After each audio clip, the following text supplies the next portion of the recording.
Madhava Kunja Bihari.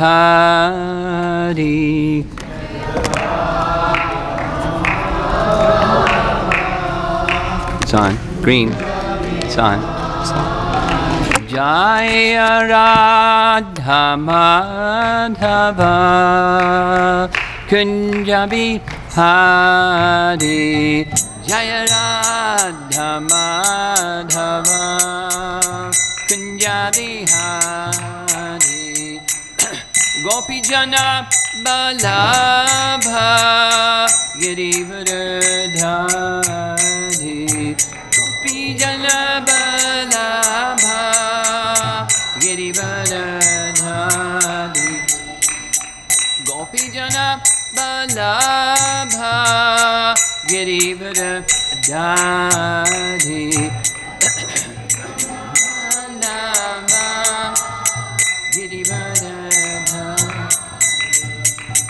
Jasodhanandana Brajajana Ranjana Jasodhanandana Brajajana Ranjana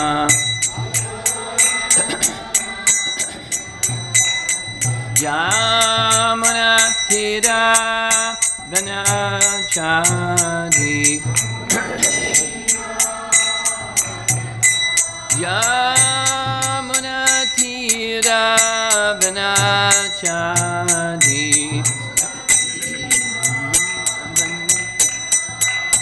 Jaya Radha Madhava Kunja Bihari. Madhava Kunja Bihari. Jaya Radha Madhava Kunja Bihari.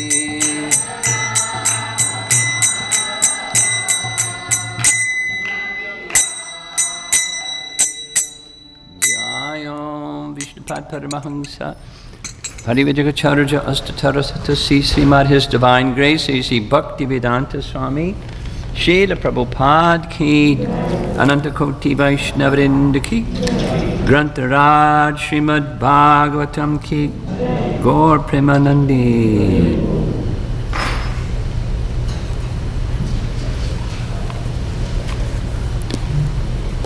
What's up? People are saying on the live stream not able to hear. Maybe this need to be little closer. You can't turn the volume up. Yeah, you did. Thanks. Okay. Not that much. Okay. Sound man. If you have a cell phone, put it in vibrate or off, please.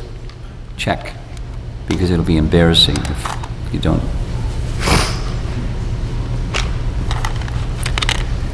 Some of you are here today that were not with us yesterday. So we're going to do a little review of what we did yesterday evening. Here's our garland ritual. Go ahead. Hare Krishna. Hare Krishna. Dhruva Maharaj. This section of Srimad Bhagavatam is very much loved and repeated and spoken again and again in Vaishnava circles. It's not only found in Srimad Bhagavatam, it's found in other Puranas as well. The lessons are abundant, and we're going to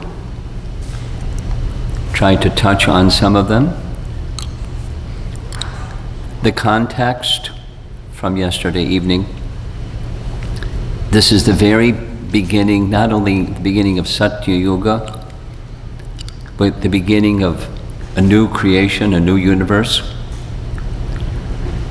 And we reviewed from Canto 1, Canto 3, now Canto 4, the sequence of the unfolding of creation, the sub-creation of Brahma.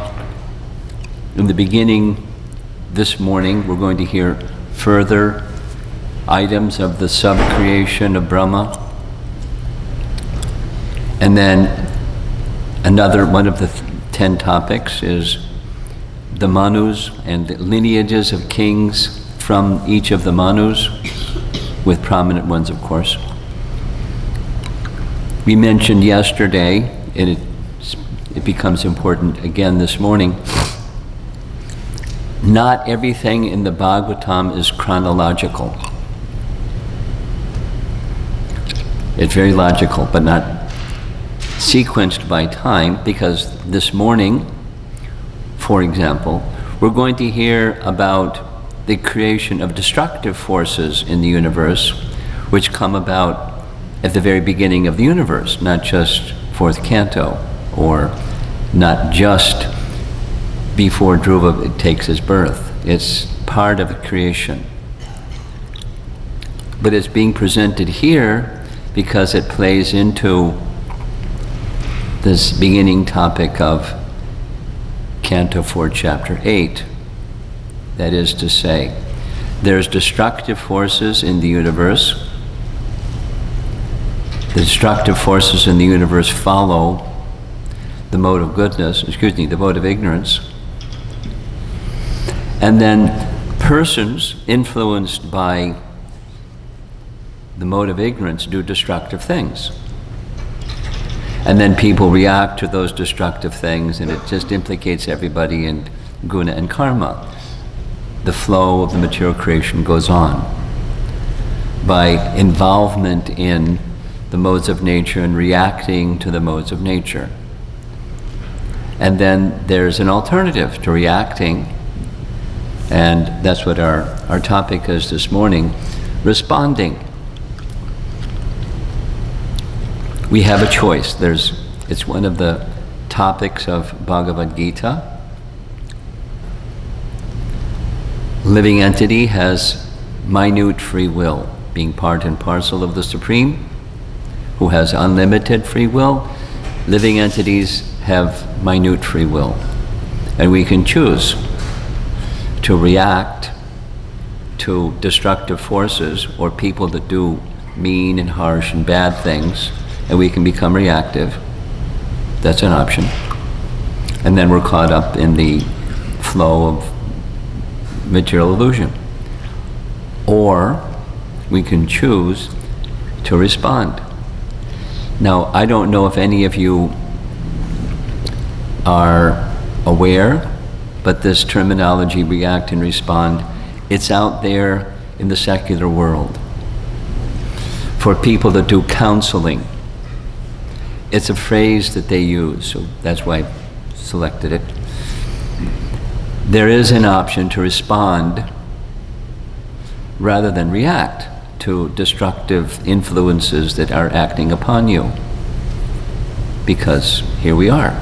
We're in a world of duality. We discussed this yesterday. We're repeating it again. It's a Bhagavad Gita message, isn't it?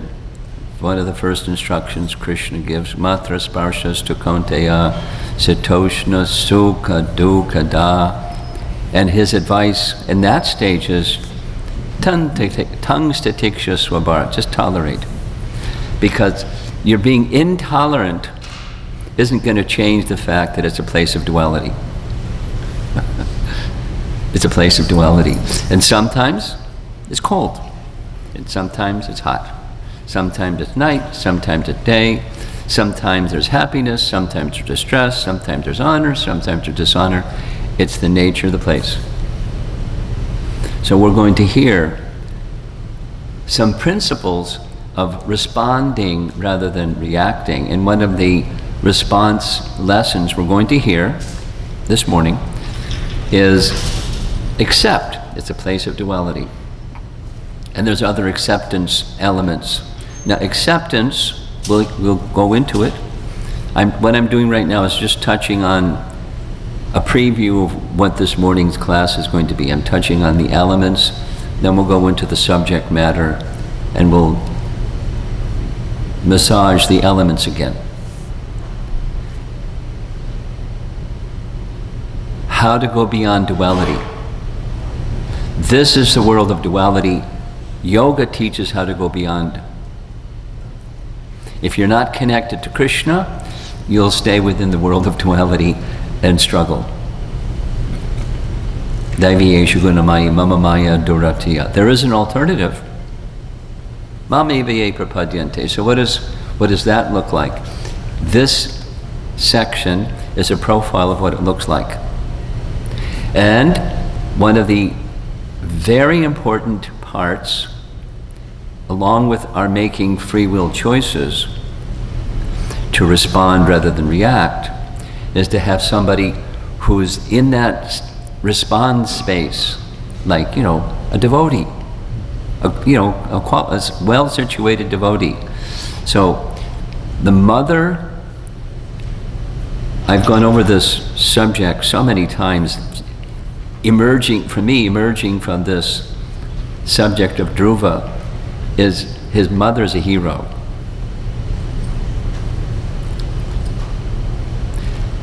Sometimes in our lives, whether you're a mother or a friend or a father or a devotee in the community or just in the world, sometimes people come to you where life threw a rock and hit them and it hurts, and they come to you.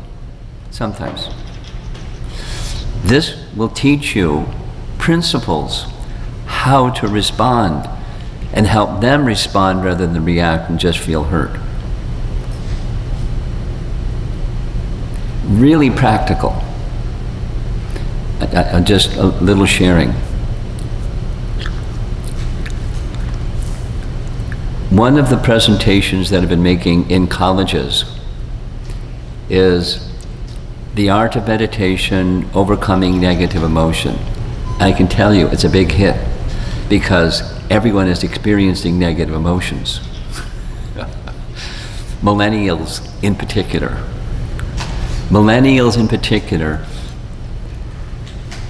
It's over the top. It's just medical statistics show, so without details. Everyone is experiencing. So it's a very relevant topic. And having gone over this topic again and again and again and again and again and again with different audiences, I've become quite familiar with principles that are out there in the secular world that help people overcome negative emotions, and they can be useful in a devotee world. We can be helpful not only in our own, when life hits you with rocks and it hurts, but being a good community member, a good mother, a good father, a good friend, where we can help people, and it's right in this Dhruva Maharaj story. So there's a lot, and I think I'm ready to begin. I'll say one other thing.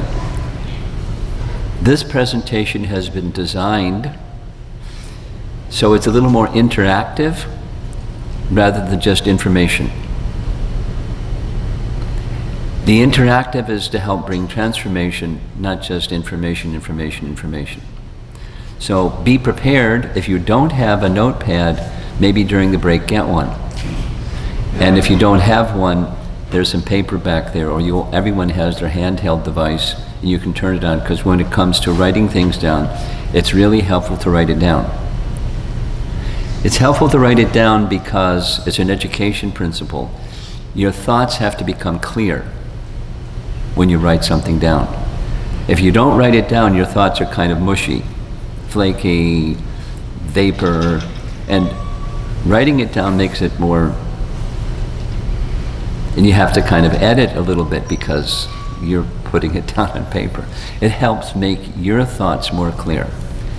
Those that don't have paper, you can raise your hand and someone will bring you a piece of paper and a pen if you want that instead of your handheld device or your notepad. So there will be periodically little pause and you write stuff down sections. And there's going to be an exercise at the end of this morning's class that you'll be asked to do after the class. So be prepared. It's a little different. It's part of teacher training course part 1 is these interactive things. So here we go. There are 5 chapters. It starts with Canto 4, Chapter 8 through 12. And yesterday we discussed 488. You can look that up later, please, on your handheld device and find 6 benefits from doing what we're doing right now. And the conclusion at the end, Chapter 12, Maitreya says this should be heard every morning and every evening. So we're following Bhagavatam's recommendation.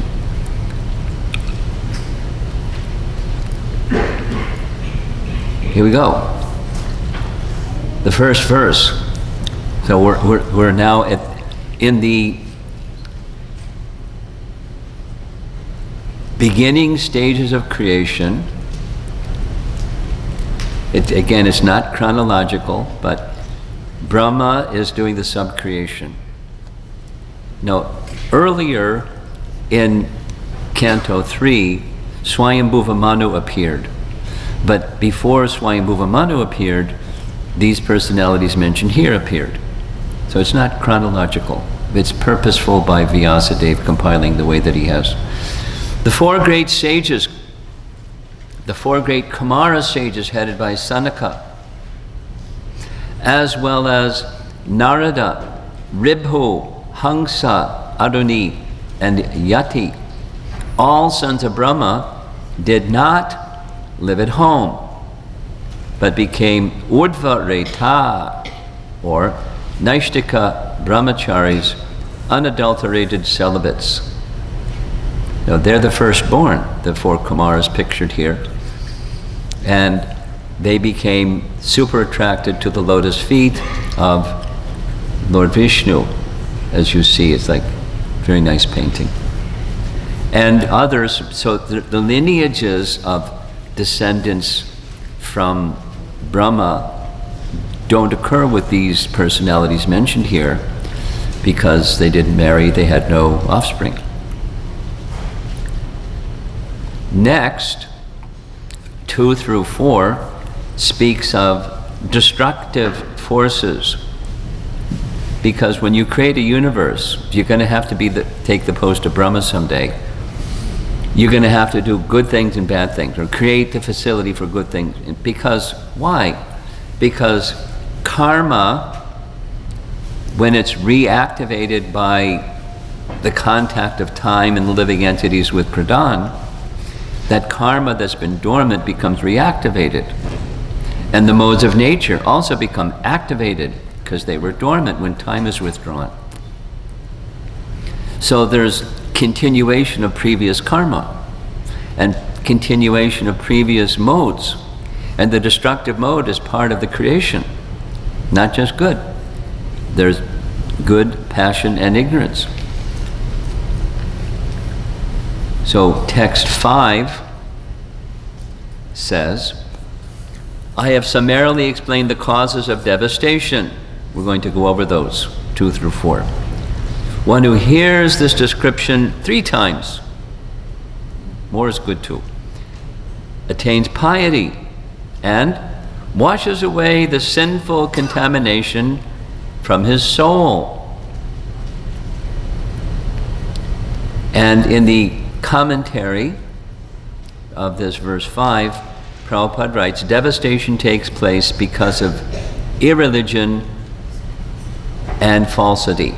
So now there's the big devastation, and there's the little ones, and there's the really tiny ones. There's cycles of time that move, and irreligion and falsity destroy. So the description in verse 2 is, from Brahma, irreligion, a son, is created, and a daughter, falsity, and then there's this incestuous relationship between brother and sister, not good, and that creates other problems. Damba and Maya. Here, cheating is how Prabhupada has translated it.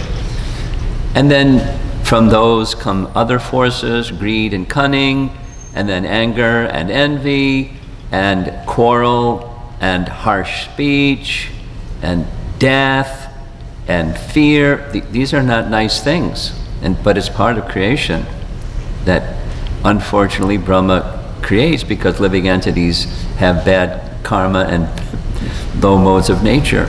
So the forces are there to reciprocate with their situation.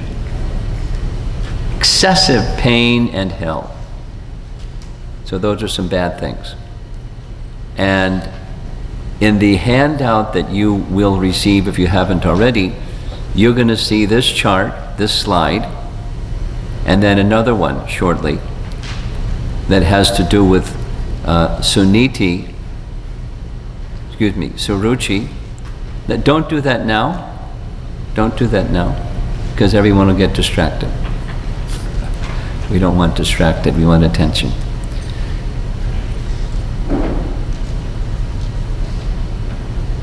So the question is raised because text 5 says by hearing these 3 times, one can be saved. Shri Radha Shyama Sundara Ki Jai. How does knowing this list 2 through 4, help one become pious? Because that's what's said. One attains piety and washes away sinful contamination.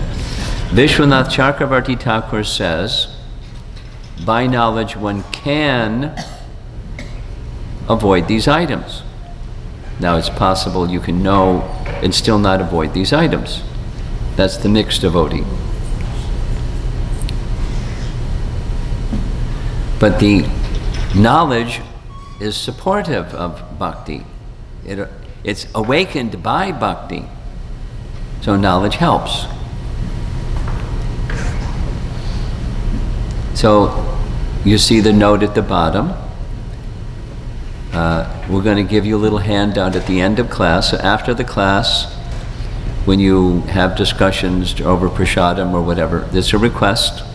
Please take this handout sheet and do the application exercise, which is look at the chart, consider these items that are in the previous chart, and how are these factors related to each other and related to the Dhruva topic.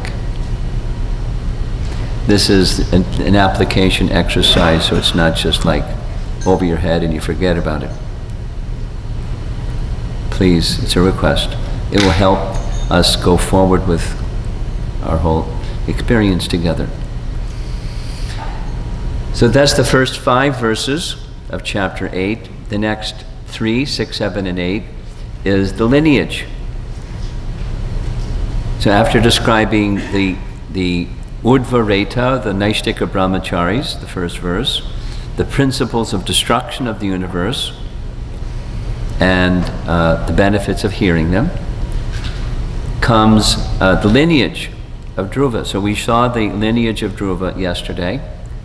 We'll go over it again. Dhruva's in the lower left corner.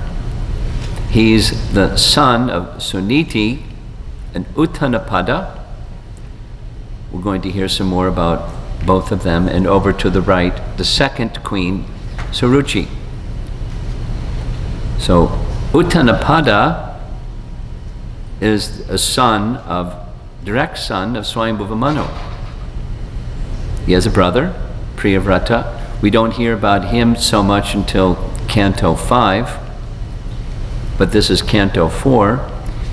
And in Canto 3, we heard about at least one of the 3 sisters, Devahuti, and everything about Devahuti. A lot about Devahuti, and her marriage to Kardama, and Lord Kapila becomes their son. Mentioned it yesterday, I just find it interesting. Dhruva and Lord Kapila are cousins. First cousins. They were contemporaries. Did they spend some time together? We don't know. I don't know. Maybe it's somewhere in some Purana. But it gives you an idea. He's teaching Sankhya philosophy and so forth and so on, and he lived a long time, or stayed on in the material creation for a long time. In any case, then Brahma is at the top.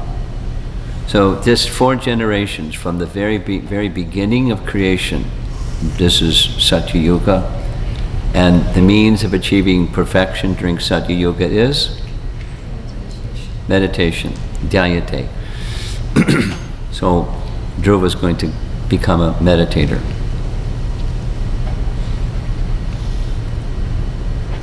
So here's an image to illustrate King Uttanapada. He had an older and a younger queen. The younger queen is Suruchi, and although younger, that was his favorite queen, and we saw in that chart, she had a son, and the son's name was Uttama.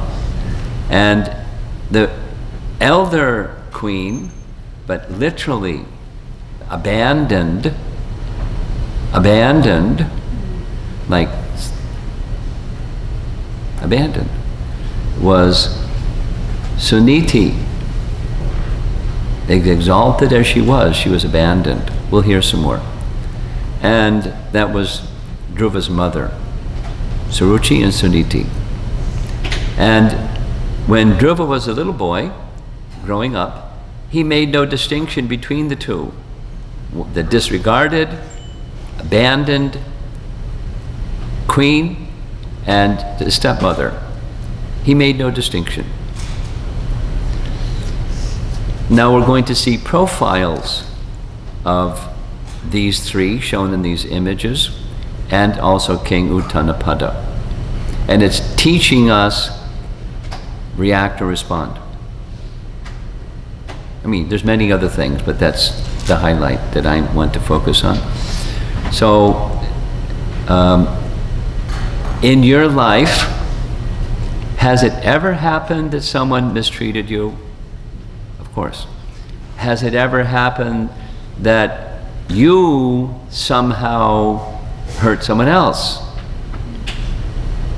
Intentionally, unintentionally, regretfully, but...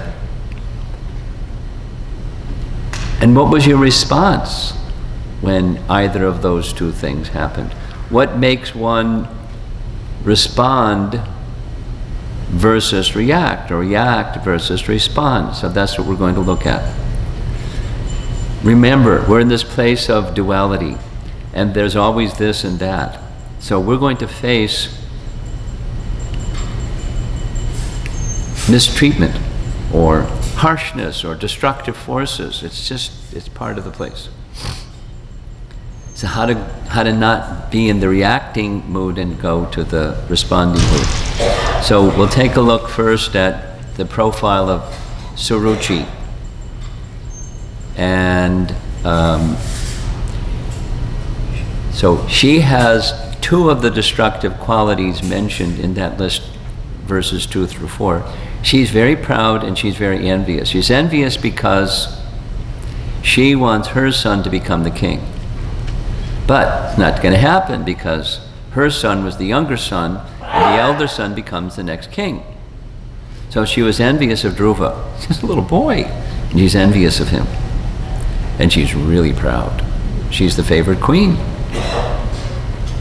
So she acts from envy and pride, and what comes out is really cruel and harsh speech. It's a product of that destructive force. And it can lead to destructive behavior that can lead to further destructive behavior. It's just how the world goes on. If those who are caught up in the modes of nature, that's what happens. So, Dhruva desired to sit on his father's lap. This is text 10. While the child, Dhruva Maharaj, was trying to get on the lap of his father, Suruchi, his stepmother, became very envious of the child, and with great pride and spite, she began to speak so as to be heard by the king himself. And it wasn't just she spoke, look at her body language. I have a nickname for her. So nasty. Very nasty. Prabhupada's comment is this situation, these two characteristics, pride and envy, they're two sides of the same coin. One leads to the other leads to the one. It's just another manifestation of the same thing. We could examine it, but she's envious of Dhruva. And along with that envy of Dhruva is pride in her position. So she speaks according to both. So here's these, you'll see this in your handout sheet that I'm also going to ask you to discuss when you sit together with somebody at Prasadam. Instead of like, hey, I haven't seen you for a while, how's it going? Discuss this subject, please. So arising from these destructive forces, then the behavior of harsh speech comes and Dhruva becomes the object. She's the victim, in one sense, of these destructive forces. Now she could also choose and say, no, I choose something else. But she's not choosing something else, and therefore she's subject to these forces. Same for us, same for people that we interact with.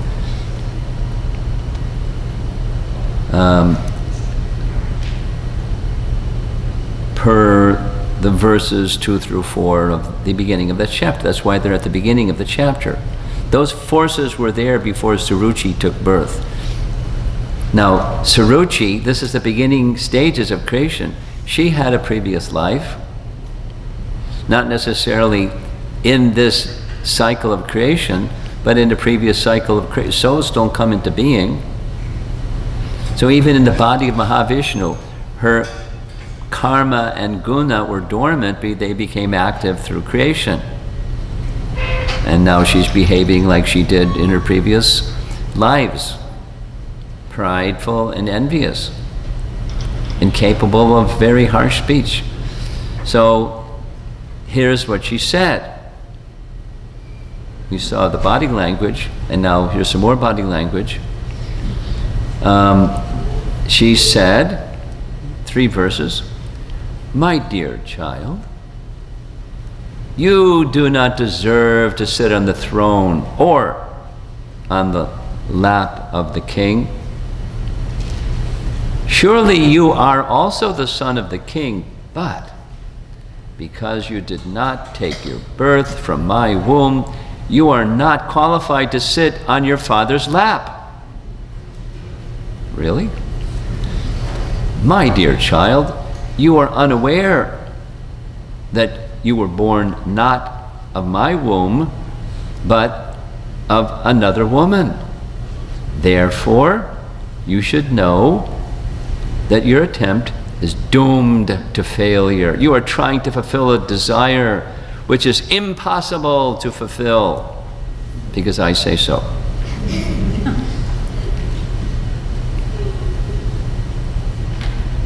Well, she's giving him some alternative. "If you at all desire to rise to the throne of the king, then you have to undergo severe austerities. First of all, you must satisfy the Supreme Personality of Godhead, Narayana." So she knows about Narayana worship and devotional service, and she's not uneducated. She didn't attend a Bhakti program, but she understands. But she's so full of herself, so prideful. Then, when you are favored by him because of such worship, you shall have to take your next birth from my womb by the Lord's favor. So essentially she's saying you have to die, and then in your next birth you can take birth from my womb, and then you'll be all right. How nasty. And what does this little boy understand about what she said anyways, other than her body language and her harsh tone. So there's a little profile on Suruchi, pride. Although Krishna is the giver of spiritual awakening and liberation, she's saying instead, Krishna, pray to Krishna, engage in austerities and worship of Krishna so you can take birth from my womb. Forget the transcendental knowledge and forget, this liberation. If you're really fortunate, you'll die and take birth from my womb. But first you got to do devotional service. Pride can make one think that they're bigger than Krishna. That is, by Krishna's mercy, I'm up here, Krishna's down there, Krishna's kind to you, you can take birth from my womb because that's the best thing. So Krishna becomes pulled down instead of one who can give the highest benefit. One can give one's own conception of what's beneficial. Pride is a destructive force. So next, we're going to profile Uttanapada, the father and king. Now remember, his father is Swayambhuva Manu, whose grandfather is Lord Brahma. He's way up there in what he has received and the persons who he has direct relation with. But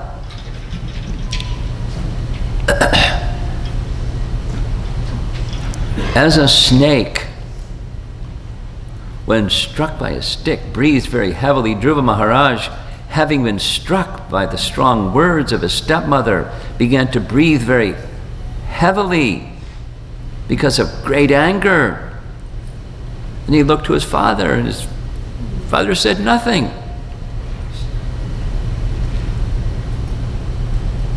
He burst into tears, and he ran from the palace, looking for his mother.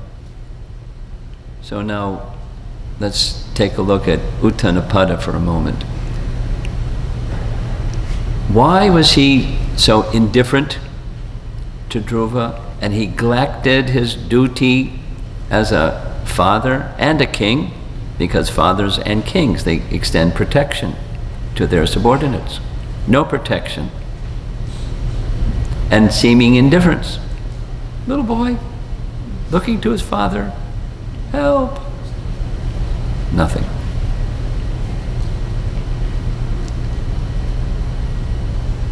So the analysis, there's several parts. His weak-heartedness is described in Bhagavad Gita and elsewhere, described by Bhaktivinoda Thakur, Hridaya Dorbalyam. Hridaya Dorbalyam. Krishna uses this term describing Arjuna. That is, when you know what is to be done and you don't do, why? Weakness of heart. And why is that weakness of heart? Undue attachment to the temporary. In this case, it's his adorable younger wife. Too much attachment. If I say something, maybe she won't be happy. She'll be displeased with me, so I can't say anything. Now, he doesn't have to yell at her, but he has to say something and do something. Nothing. He knows what to do, he doesn't do it. Later we'll hear, he is very repentant, very remorseful for his negligence due to this undue attachment to Suruchi. And so he's avoiding his prescribed duty as a father to protect and shelter his son, and a king. All subjects are to be protected, what to speak of sons. So this is another non-response, it's a reaction. Although it's silent, it's not nasty like Suruchi, it's a reaction to a situation that calls for action.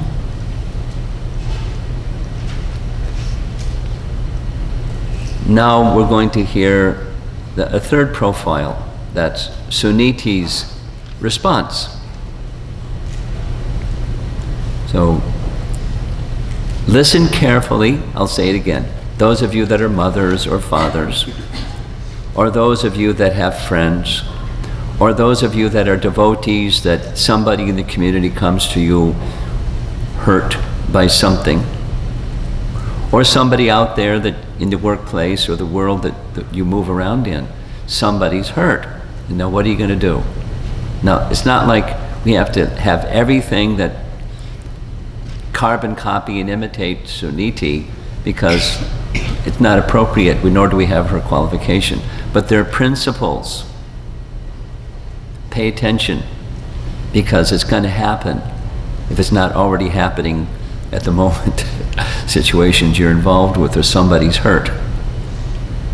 It'll happen again and again and again. So it's very instructive.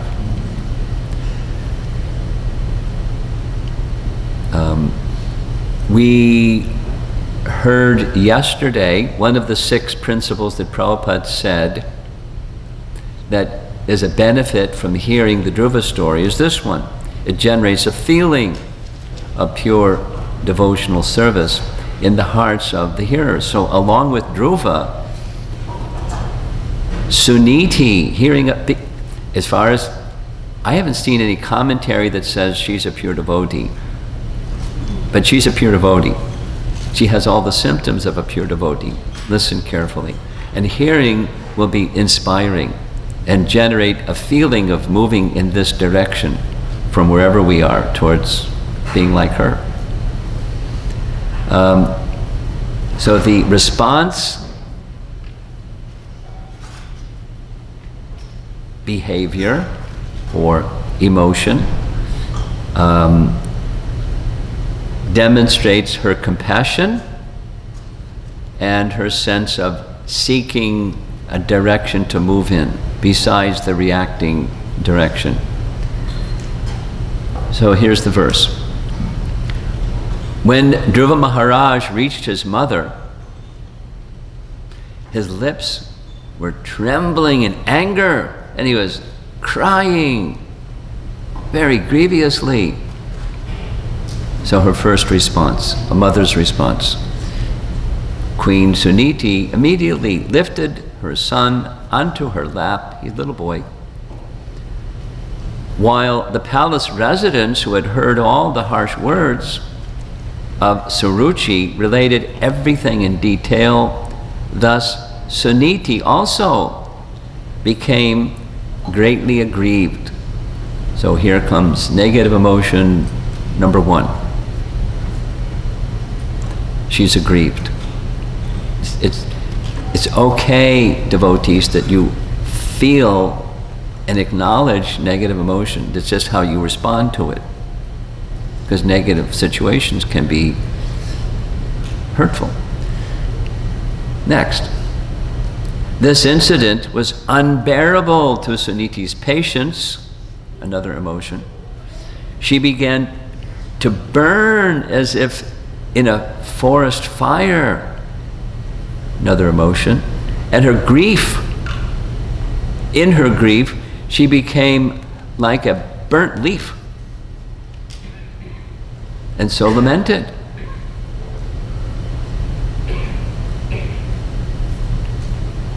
But she's, okay, those emotions may come into your life when you, it hasn't happened to her, but it happened to her son, so she's feeling those emotions. As she remembered the words of her co-wife, her bright lotus-like face filled with tears. And thus she spoke. So now, the emotion is there. What's she going to do with that emotion and the situation? First is compassion. She acknowledges the feelings of her son, and she's empathically feeling the feelings of her son, as well as her own feelings. And her first gesture is to console by what mothers do. They take their child on their lap and so on. She doesn't impulsively get enraged and say harsh things and so forth and so on. She doesn't act impulsively on her own feelings, but rather seeks to find a solution. That's where she goes next. And it's not forgetful of Krishna, but it's mindful of Krishna, seeking a Krishna solution. There's these two options, the react option, and the problem overwhelmed you and you feel toasted or whatever, or the person that you're interacting with, that's where they're feeling, and that they're reacting to life threw rocks at them and it hurts, and that's all they know, and it's all they're involved with. But the solution-oriented approach looks for a solution. So this is, whether it's stress management or counseling or devotee care or any of those nice terminologies that we use in our, ISKCON vernacular. Take shelter of Krishna. Never leave the position of shelter of Krishna and connect it to Krishna.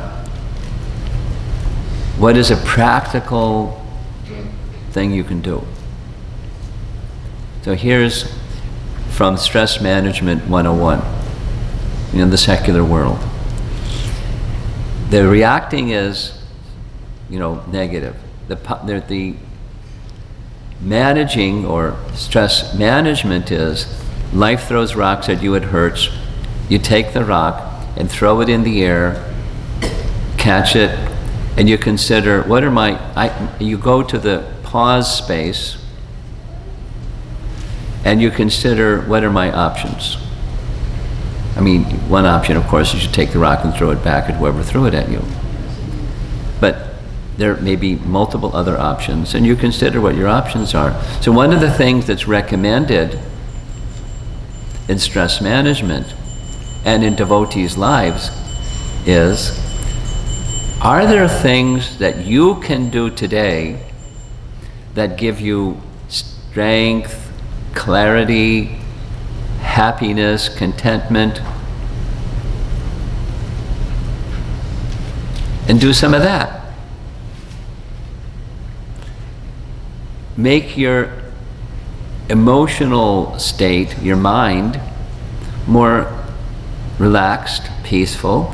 And when your mind is more relaxed and peaceful, intelligence is more likely to come up with a solution about the situation. If there's something that can be done in life, there's sometimes nothing you can do. When it's cold, it's cold. You put a jacket on, but you can't make it not cold. You can respond, you can whine and complain, oh, it's cold. Or you can put a jacket on and turn the heat up or whatever. You can do things that are practical. Supposing it's ill health, supposing it's all kinds of supposings. This is a big topic, and it's easy to go way over there and get away from the Bhagavatam. To illustrate, I'll say one of them. One of my favorite ones is Viktor Frankl. Viktor, V-I-K-T-O-R, Frankl, F-R-A-N-K-L. He wrote a book in 1946, just after World War II, after he had been in a Nazi concentration camp as a Jewish man, and he survived. And he wrote a book called Man's Search for Meaning. It's used by devotee counselors all the time, marriage counselors and devotee counselors and counselors. Very, very, it's been reprinted some number of times, 19 times or something like that, because it's a real skinny book and it's really easy to read, so people buy it. And it has a lot of valuable short statements. So one of the things, whatever is in our life situation or someone dear to us situation, it's not the same as being in a Nazi concentration camp for some number of years. And without the details of what that experience was, he describes it a little bit. And what are you going to do? Sometimes there's situations in life, there's nothing you can do. So he writes, what man needs is not release from circumstances that are outside of control at any cost. That circumstance that's creating the negative emotion. Get rid of that negative thing that's causing the negative emotion at any cost. Some, obsession. That's not what man needs. He writes that what man needs is to pursue a purpose of life that's awaiting them to fulfill. In his case, he was a practicing psychologist, whatever,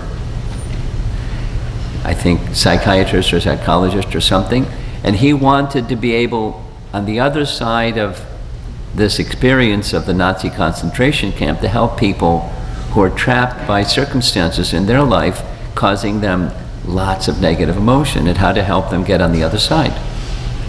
So that was, for him, a purpose awaiting for him to be fulfilled. And that gave him strength to go on the other side of the negative emotion, the circumstance that he had no way of escaping that circumstance till the war was over. He survived. There's more details. So, devotees, what's that purpose awaiting for you to be fulfilled? Personal. You can say general, go back to Godhead. Or become a pure devotee. Certainly that's, long-term ultimate. But in the course of this lifespan, what's some gift that Krishna has given you that gives you energy and purpose, and it's waiting for you to grow into that, and whatever that is. Invest in that.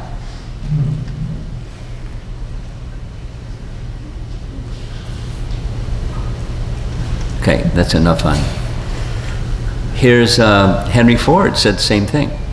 Don't find fault, find a remedy. So, as you may know, Henry Ford was a theist. Henry Ford was a believer in reincarnation. That means that there's an eternal soul beyond the body. He understood that.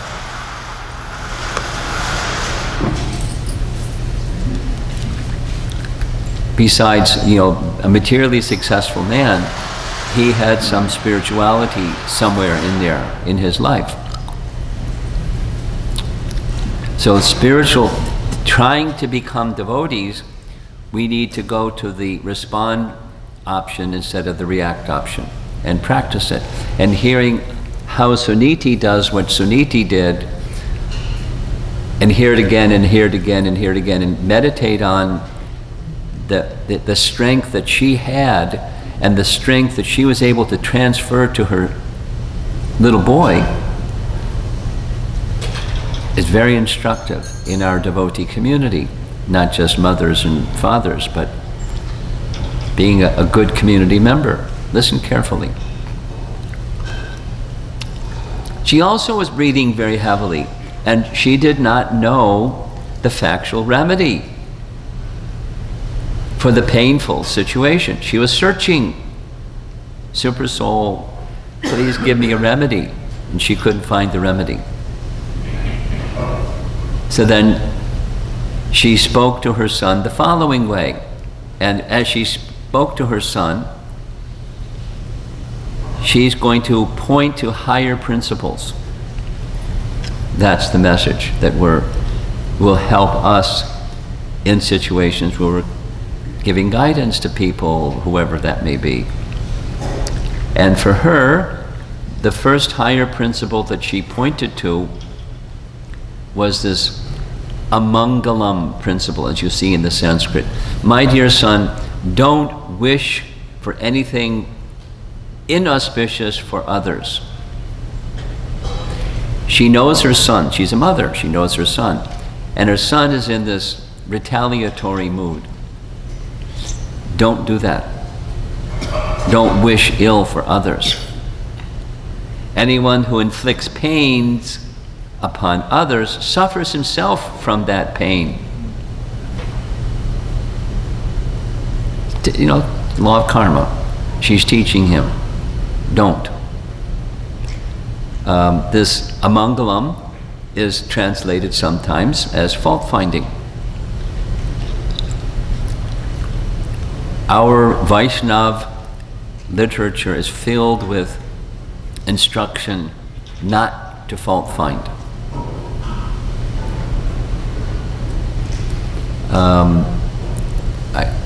I wish I had more time, but I want to tell a story, but I'll have to not tell the whole story. One of my heroes in Krishna consciousness is Bhaktisiddhanta. It was the first Krishna conscious literature that I received was when I was in college, and Burijan Prabhu gave me a Back to Godhead magazine. He wasn't Burijan at the time. He was by his non-devotee name. And I didn't know him so well, and he gave me a Back to Godhead magazine. I didn't know what Back to Godhead was at all. He just gave it to me. In short, after some challenges by people saying, "You're into that?" And I hadn't even read it. I said, you know, what's that they say don't be into? So I read it. And it was an article by Bhaktisiddhanta that I had to look up the title. The Bhagavad is ontology and morphology. There were 3 words just in the title I had to look up in the dictionary. And then the rest of the article is Bhaktisiddhanta's high language, and I read the whole thing. It took me 3 hours doing my college thing of, you know, underlining things and writing things in the margin, this and that. And 3 hours passed. It was like snap of a fingers, and I had completely lost track of time. And I don't know how much I understood, but I knew my consciousness was in another place. And I could understand, Bhaktisiddhanta is not an ordinary person. So that was my first Krishna conscious literature, and I've always held him in that kind of regard. My next encounter with Bhaktisiddhanta was as a bhakta in the Boston temple. That's the first temple I joined. And Guru Das had just come from India, and he had a stack of books. And I asked him, "Can I look at your books? Because I like books." And he said, "Sure." So the top book was a book by Bhaktisiddhanta. Oh, Bhaktisiddhanta. And I opened up to the preface page, and at the preface page, just short, "A Vaishnava never finds fault in others, for by doing so, they're only showing that their own heart is honeycombed with the same fault." That is to say, someone that's a transcendentalist doesn't find fault. You can see between this and that. The power of discrimination is going on. That's what the intelligence does, to understand this from that. But finding fault is not just discriminating, seeing this from that, it's having a judgment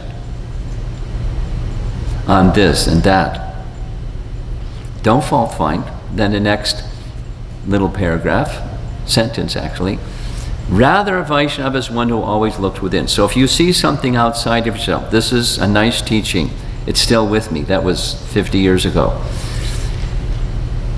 If you see something outside of you that you know it's not okay, look inside yourself. Is that not okay thing inside myself? That's a Vaishnava. Make the heart clean. That's your first business. This isn't our first business. So she, the mother, is teaching the son because she has that quality herself. We'll see as we go along. Therefore, when she says it, it's not just advice, it's her consciousness. She's on the receiving end of hurt, and she's not finding fault with anybody. She's a pure devotee. Very special personality. So here's Vishwanath speaking on the same.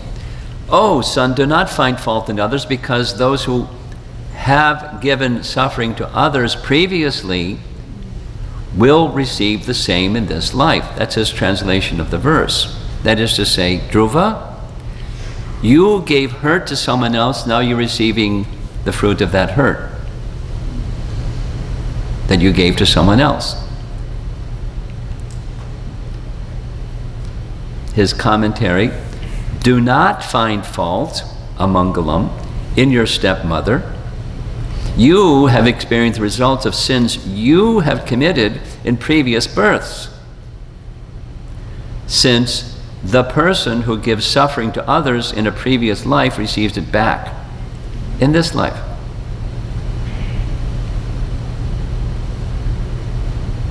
Very important lesson. No. We all have friends and we all have people that we interact with. It's not like you have to say this to everybody, but when it's appropriate, you say it. Prabhupada said this, those of you that have been to the Festival of Inspiration when it was running. Peter Burwash every year spoke on this. Don't blame the instrument of your karma. You know the story. So there's those of you who don't know the story. Peter Burwash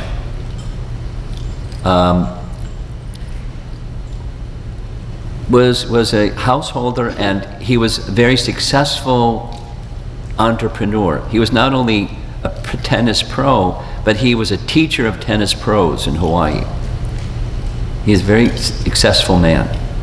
And so he earned money at a time when most of us, like me, you know, I had a medical career, but I just joined the Hare Krishna movement. I didn't make money. So there were many people that were not earning money, and he was earning money. So he gave a donation to the temple, $500. At that time, that was a lot. And then shortly after he gave the money, the man he gave the money to ran away with the money. So next time Prabhupada was visiting Hawaii, he had this relationship with Prabhupada. He would sit with Prabhupada and he told the story, among other things. And Prabhupada didn't condone the behavior. The behavior is not very good, but how should you respond? Don't blame the instrument of your karma. Whoa. And there's other examples of that. Because of time, I won't go into the other examples. But it's an important lesson that we should live by, and when as it's appropriate to the persons we're interacting with, help them understand the principle. Don't whack them with the stick of knowledge, but help people understand a principle. Then here's another principle that is coming out of Suniti to Dhruva, and that is acceptance principle. Here's how Prabhupada writes about it in the Bhagavatam, Canto 1, Chapter 18. This is Parikshit Maharaj and the sage, who he puts the snake around his neck. The devotees of the Lord are so forbearing that even though they are defamed, cheated, cursed, disturbed, neglected, or even killed, they are never inclined to avenge themselves. No, Dhruva wants to avenge. He wants revenge. The advice of his mother is don't go there. Narada says the same thing. Don't go there. He can't hear it. He explains why later. So here's the higher principle that she's saying. My dear boy,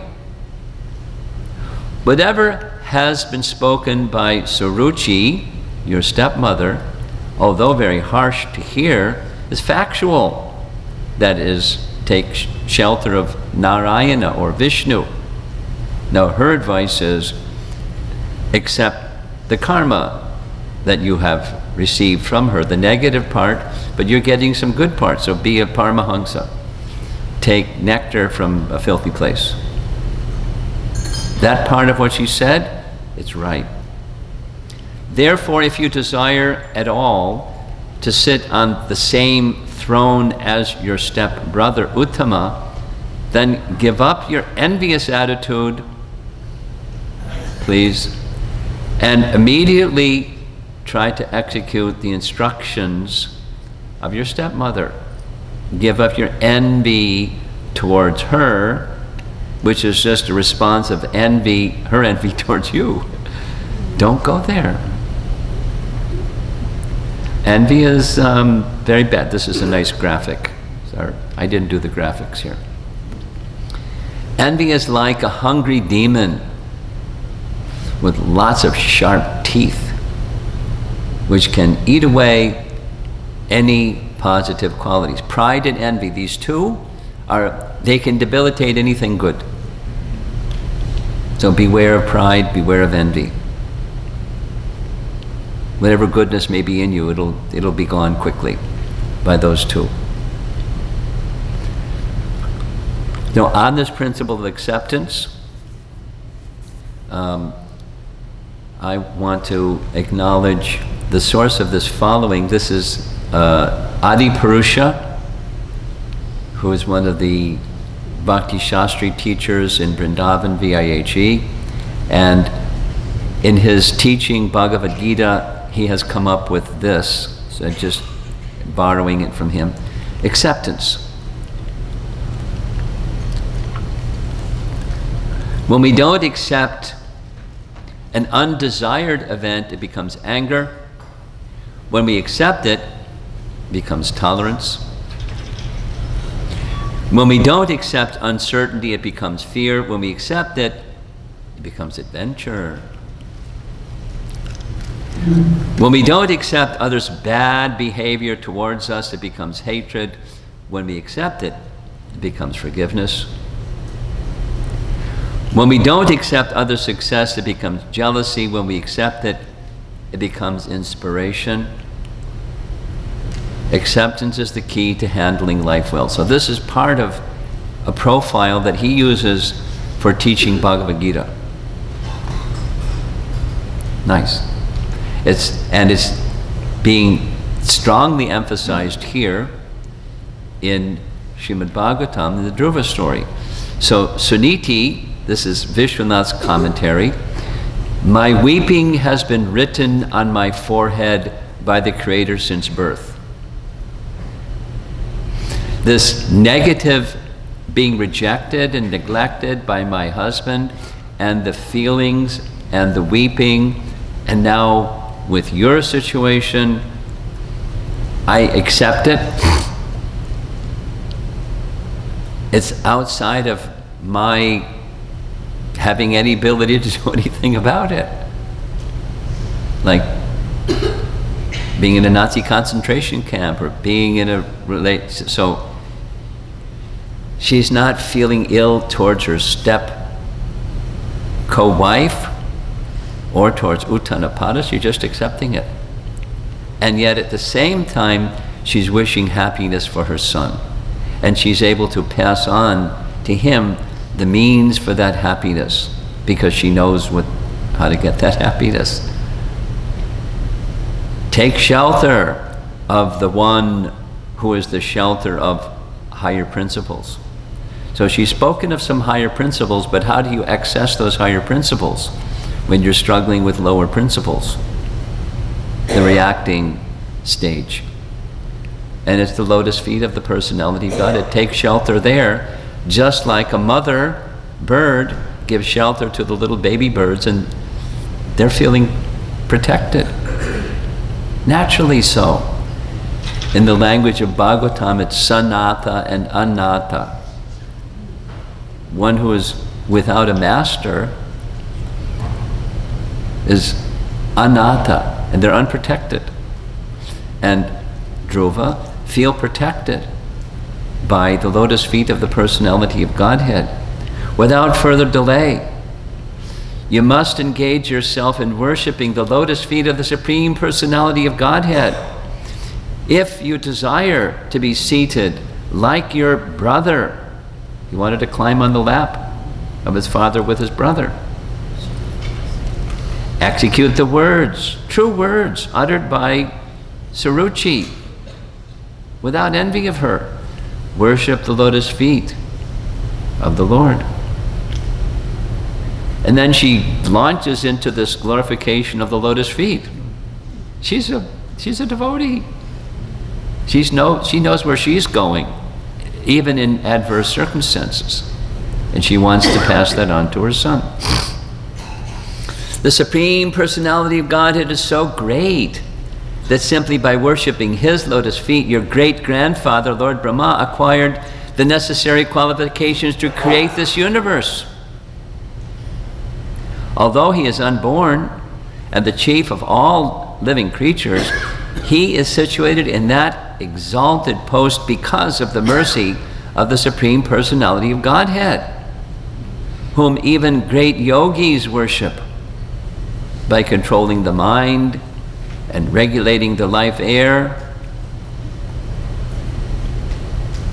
Your grandfather, Swayambhuva Manu, executed great sacrifices with distribution of charity, and thereby, with unflinching faith and devotion, he worshipped and satisfied the Supreme Personality of Godhead. By acting in that way, he achieved the greatest success in material happiness, and afterwards achieved liberation.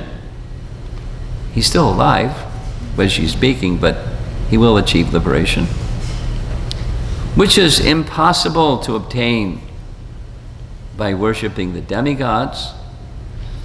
So she's performing this guru function, the Vartma Pradarshaka guru function. That's very important in our lives, that we have such a relationship. We have the good fortune, and we can serve in that capacity ourselves. My dear boy, you also should take shelter of the Supreme Personality of Godhead, who is very kind to his devotees. Persons seeking liberation from the cycle of birth and death always take shelter of the lotus feet of the Lord in devotional service, becoming purified by executing your allotted occupation. Just situate the Supreme Personality of Godhead in your heart, and without deviating for a moment, engage always in his service. It's a nice instruction. Mama nusmar yujyacha, in Bhagavad Gita's language. Always think of Krishna situated within your heart. That's how you'll always think of him, and engage in your prescribed duty. Here's Vishwanath's way of presenting. The Lord is affectionate to his servant.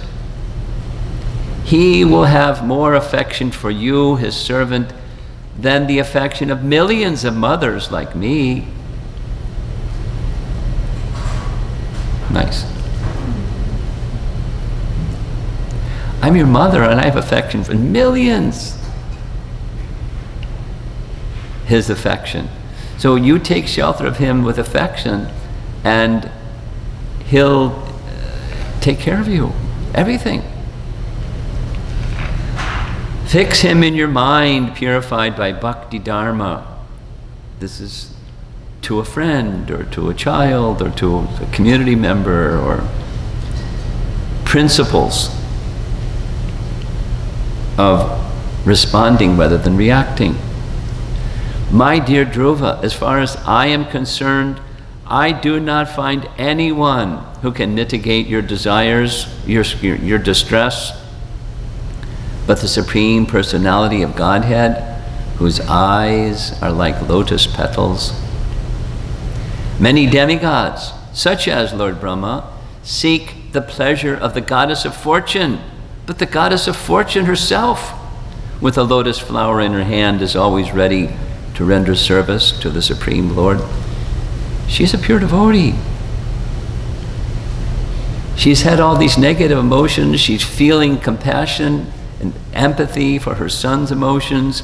She understands his mind. She's giving him the solution that's outside of her capacity to provide. Dhruva considers very carefully his mother's advice,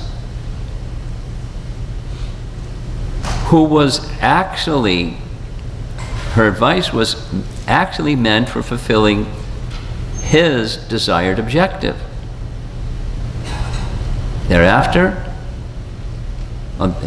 Therefore, after deliberate consideration and with intelligence and fixed in determination, he left his father's house. So that's the end of this section.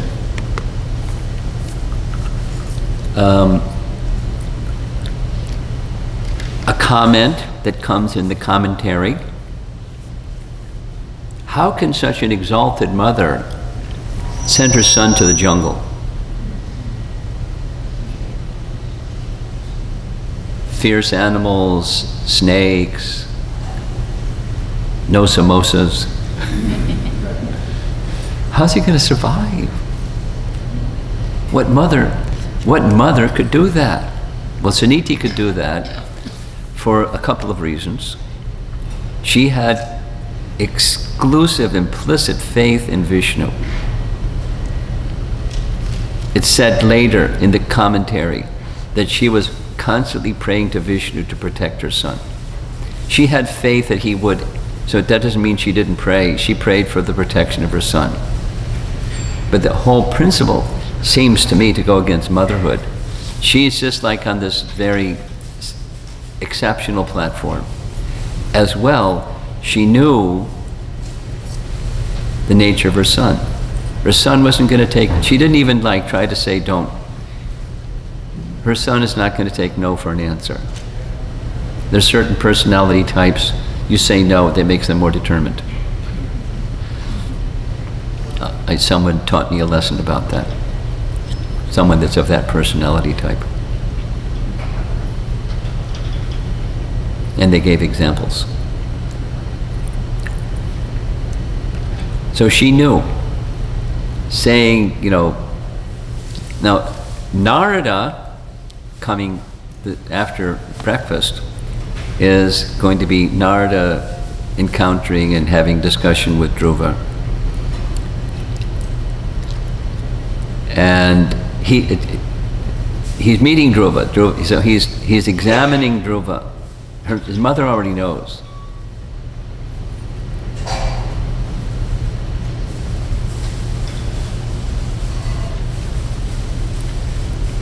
And she has exceptional faith, and she imparted that exceptional faith to her son. You can't give what you don't have. You can give what you have. And even when you have, you need to be thoughtful about what you give and how you give it and so forth and so on. But Suniti is a special personality, and a very important, I'll say one other thing, because it's almost 9 o'clock. I spent 20 days, maybe 15 to 18 hours, 15 to 16 hours a day on Ramayana in the month of October, Aranya Kanda, Kishkinda Kanda, and the beginning parts of Sundara Kanda. And I learned a lot, and one of the things I learned was that Ramanuja, what's the name of Ramanuja Acharya's spiritual master? Say it louder. Yamunacharya. Very good. Yamunacharya gave teachings on Ramayana to Sri Shailapurna, who gave them to Ramanujacharya, and then downstream the followers of Ramanujacharya in turn followed 18 primary lessons from Ramayana. It relates to this. And one of those 18 is this function that Suniti plays. That the path of surrender, Sharanagati, involves someone who is his language, Jamunacharya's language, is an intermediary, a Vartma Pradarshaka Guru in our language. That is, someone that points the way, someone that prays and well wishes on your behalf. Just like, we go to programs. The other day we were at a program, and there was somebody in the audience, I felt intuitively, here's a candidate for bhakti. So that person, someone should follow up with that person. And who knows? Maybe they'll have no interest whatsoever, and maybe they'll have some interest whatsoever. And if there's a well-wisher that extends himself to that person, then the possibility is they'll take another step, and then take another step.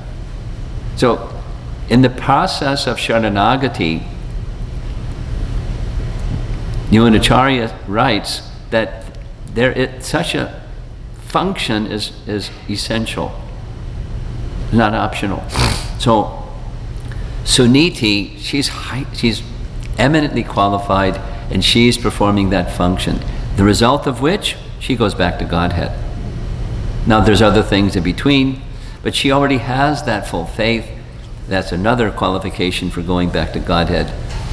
And her son becoming a pure devotee, that's another qualification. She ends up going back to Godhead. But she's performing this function. It's a guru function. It's an important element in the Sharanagati process.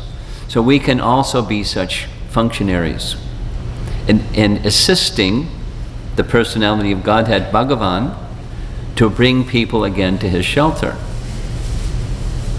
Even we're not qualified like Suniti is. It's a service that we can be given the opportunity to do. Now it's really good if you become really qualified, because purity is the force. It's more effective the more your heart is pure. And one of the ways to make your heart more pure is avoid amangalam. When somebody hurts you, don't fault find.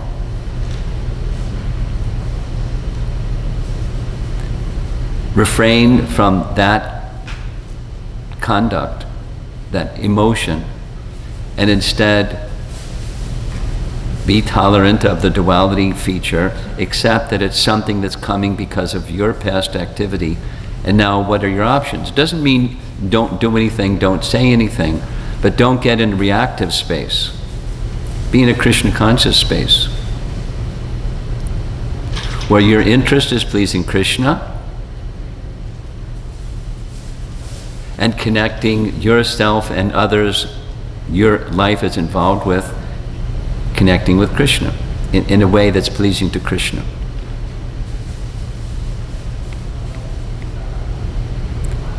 Very valuable lessons, very practical, everyday life lessons from this ancient story that's from the beginning of creation. So, the 9 o'clock bell is ringing, and we're not going to have time for questions because we're going to keep the schedule. We'll try to have some time for questions. If you have questions, we can discuss them after the next class. A couple of reminders. On your way out, or do you have those handouts now? So take one of those handouts. It has a couple of images at the very bottom and some text and commentary of BBT and Vishwanath on those 5 verses, 2 through 5. And I encourage you, invite you, request whoever you sit and have prasadam with, discuss what's being asked of you to discuss. how do these interact with one another? How does it play into our practical lives? How does it help us understand the Dhruva narration?